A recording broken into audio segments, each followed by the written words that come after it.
Bonjour et bienvenue dans cette nouvelle chaîne L'âme vous parle.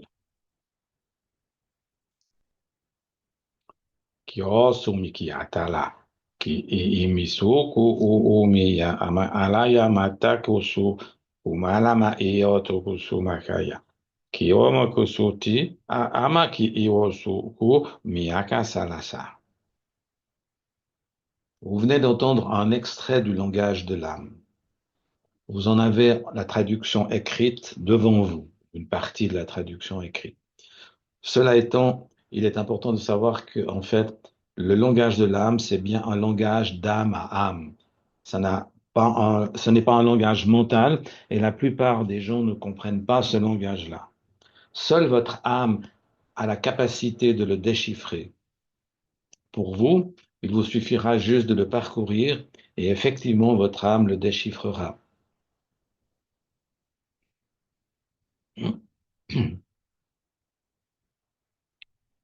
Mon domaine, ce sont les thérapies énergétiques et quantiques, spirituelles et une grande partie l'enseignement. J'ai été chercheur et thérapeute depuis une quarantaine d'années. Je parle et j'écris le langage de l'âme. Pourquoi? Simplement pour vous transmettre les informations et les codes qui sont liés à votre âme.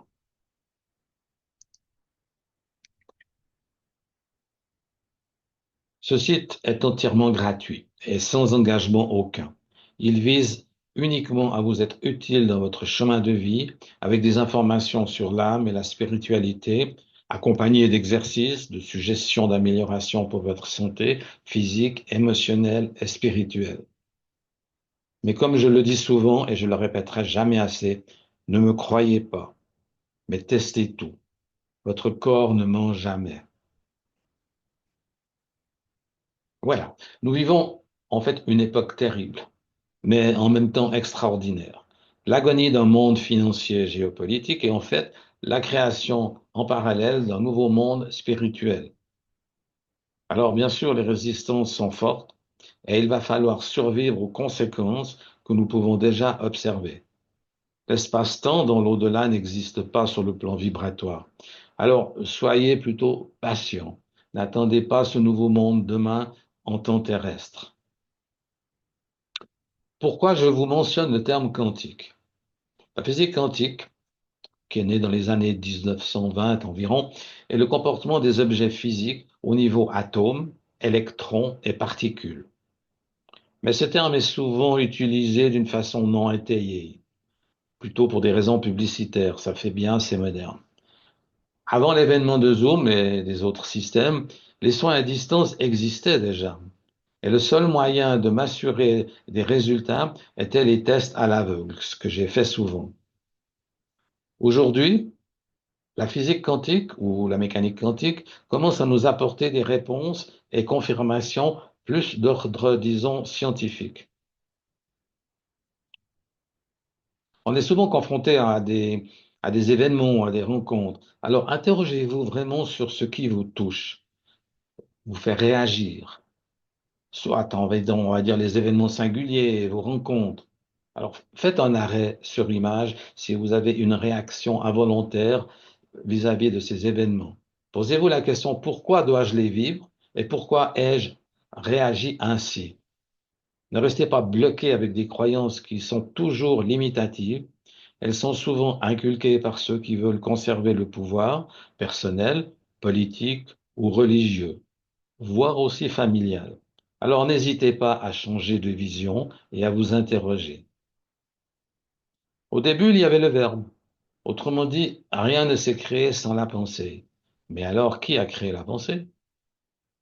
David Bohm, le pape de la physique quantique, ou un des papes de la physique quantique, parle d'un état sans énergie, une conscience pure contenant la substance immatérialisée dans l'attente de devenir pensée, puis onde, puis état quantique, matière et finalement la forme. Alors, je vous propose un court exercice pour ressentir la conscience créative, base de plusieurs systèmes de guérison quantique, le Quantum Entarming de Kinslow ou le Quantum Touch de Gordon, etc. Voilà. Vous pouvez rester assis ou vous allonger. Mais disons, allongez-vous et mettez-vous à l'aise. Respirez tranquillement et observez vos pensées aller une après l'autre, sans chercher à les modifier ou à les supprimer. Imaginez-vous au bord d'une rivière et vos idées flottant à la surface de la rivière, passant devant vous. Voilà. Je vous laisse quelques secondes pour prendre le calme, respirer tranquillement, commencer à observer vos idées, toujours sans les modifier. Au bout d'une minute, demandez-vous, quelle sera ma prochaine idée? Alors immédiatement après, vous allez constater comme un vide de pensée, un intervalle entre l'instant de votre question et la prochaine pensée. C'est un très bref instant, un court instant qui est fait de votre conscience créative. Alors vous pouvez refaire cet exercice aussi souvent que vous le souhaitez.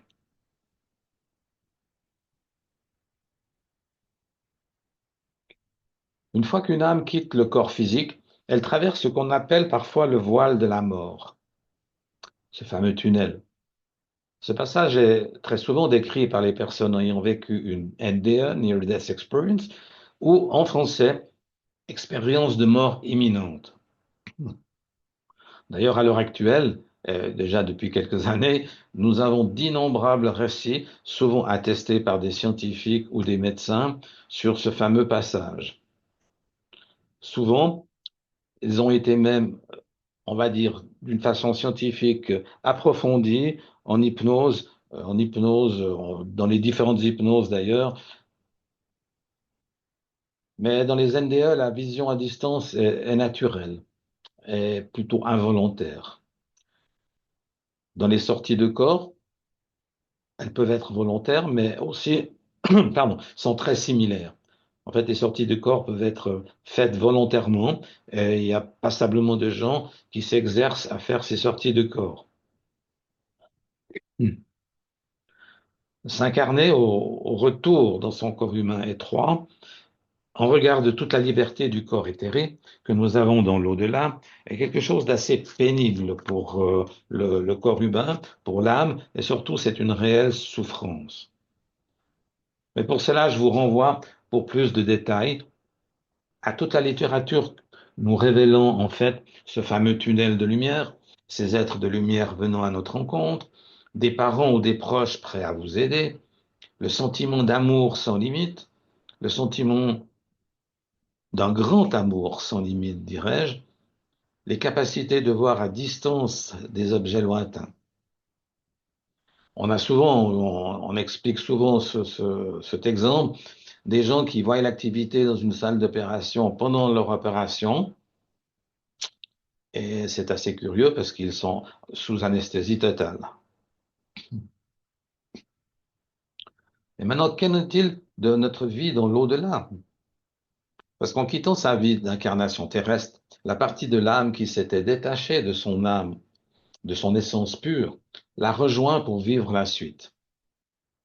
À partir de cet instant, en fait, l'âme va entrer dans une dimension éthérée. Elle est libérée des limitations matérielles et perçoit en fait l'univers d'une manière pure, sans les filtres du corps physique ni ceux de la Terre. Toutes les émotions, les jugements, les comparaisons et toutes les notions terrestres de temps et d'espace ont disparu. Nous baignons dans l'amour inconditionnel.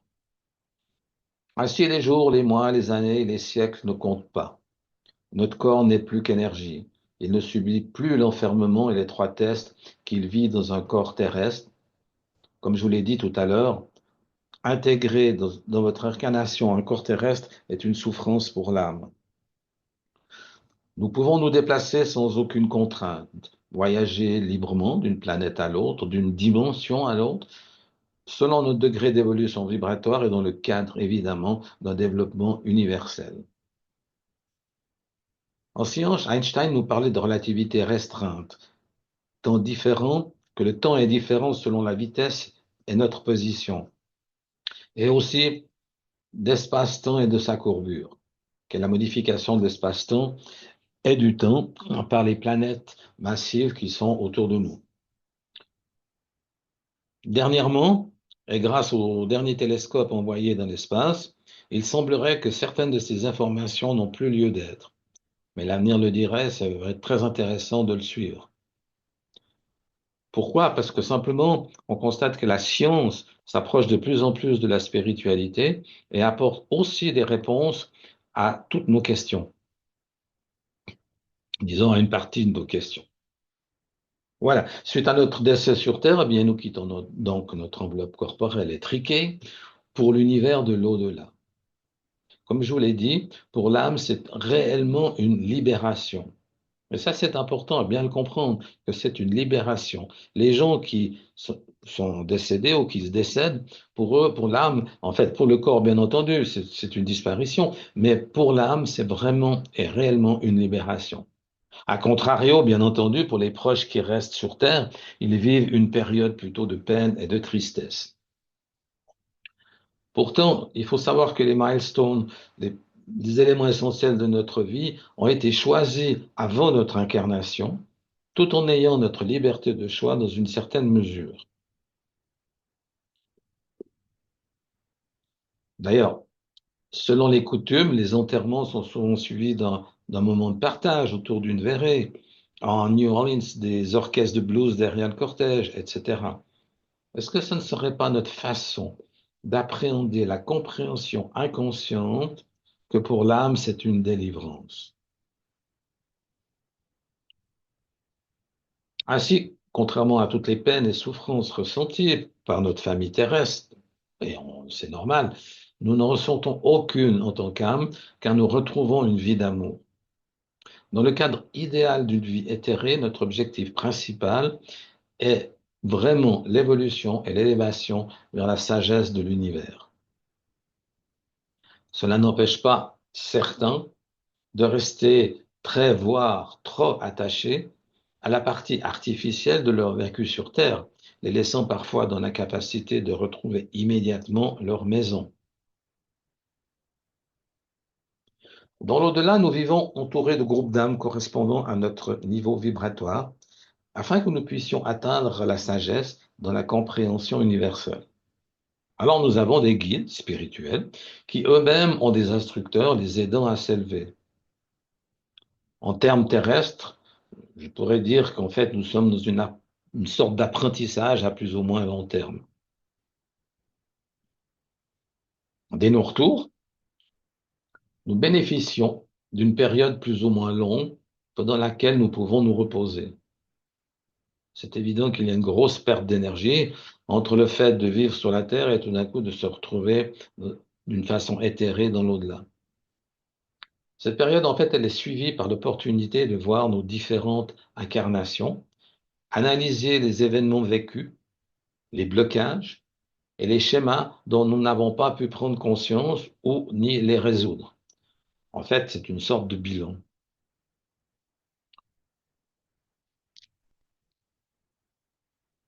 Nous conservons un certain temps le vécu de nos anciennes incarnations, des fréquences terrestres et des ressentis, ce qu'on pourrait appeler les bonheurs, les joies, les souffrances. Nous pouvons prendre conscience de nos actions positives et négatives, mais par contre, c'est trop tard. Notre vie est derrière. Les résoudre se fera uniquement pendant la ou les prochaines incarnations. C'est une période qui nous coûte beaucoup de notre énergie et qui nécessite du repos parmi notre groupe d'âmes. Elle est suivie par une période de récupération énergétique afin de retrouver toute notre essence d'être spirituel. Les âmes doivent abandonner les éléments de leur dernière incarnation avant éventuellement de décider d'une nouvelle. Et c'est nous, et c'est notre rôle de les aider à comprendre leur état et leur réalité afin qu'ils abandonnent leur attachement terrestre qui n'ont plus lieu d'être. La sagesse populaire le dit bien, on ne part pas au ciel avec son argent. N'oublions pas que nous n'avons plus de corps physique et par conséquence une grande liberté de mouvement. S'incarner n'est en rien une obligation d'ailleurs pour l'âme. Elle peut passer des années, voire des siècles sous cette forme. Certaines ne reviennent plus sur Terre, ou de nombreuses années plus tard, ou vont éventuellement se développer dans d'autres dimensions. Par contre, ce qui subsiste toujours, c'est bien leur volonté d'évoluer. Pour celles qui ne se sont incarnées sur Terre que quelques fois, elles connaissent les problématiques qu'elles n'ont pas réussi à résoudre. Certaines ont vécu de nombreuses incarnations terrestres, mais pourtant n'ont toujours pas réussi à tout répondre, ni à résoudre. Quoi qu'il en soit, elles vont devoir faire des choix préalables à l'incarnation pour toutes celles qui vont vouloir se réincarner. Elles vont devoir choisir les âmes et les personnes avec lesquelles elles seront en interaction afin de chercher à résoudre leurs actions et manquements lors des incarnations précédentes. C'est-à-dire que ces âmes vont les mettre face à leurs anciennes problématiques. Comprendre les limitations imposées par la matière, paraît bien évident. Saisir toutes les raisons qui poussent les êtres humains à rester dans des conditions pénibles sans raison, c'est souvent une interrogation de l'âme. Vivre des expériences qui sont impossibles, d'où elles viennent, parce qu'il n'existe pas de gravité et autres systèmes dans l'au-delà. Vivre et tester les réactions étranges des humains, prendre conscience des problématiques non résolues et les résoudre dans la matière, si possible, bien entendu. Aider les êtres humains dans leur développement spirituel, une des grandes missions. Et la dernière, qui n'est pas la moindre, faire profiter l'univers de toutes ces expériences, sachant que ce dernier ne cesse de grandir en spiritualité. Ce qui ouvre le débat d'ailleurs sur la perfection, parce que si l'univers grandit de toutes les connaissances apportées par les âmes, quid d'atteindre la perfection? Ne devrions-nous pas en général parler de perfectibilité?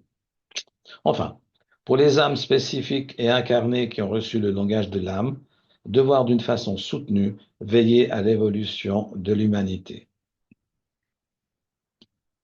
Pour les âmes qui prévoient une nouvelle incarnation terrestre, elles vont bénéficier de leur guide pour préparer leur voyage et toutes les épreuves qu'elles vont vivre, en tout cas une partie des épreuves.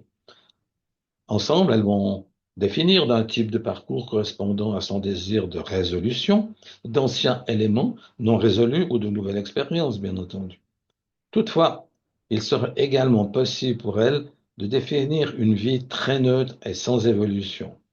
Autrement dit, on va rien faire. Mais cela retarde la grande perfection qui nous émergera dans la grande unité, l'infini, la disparition de notre âme, dans le grand tout, dans la source. Pour changer quelque chose, rappelez-vous qu'il faut modifier notre vision, notre façon de faire, aussi bien en spiritualité que dans la vie. Si nous ne modifions rien de notre vie, eh bien rien ne changera. Voilà, j'espère que cette toute première vidéo vous aura été agréable et utile.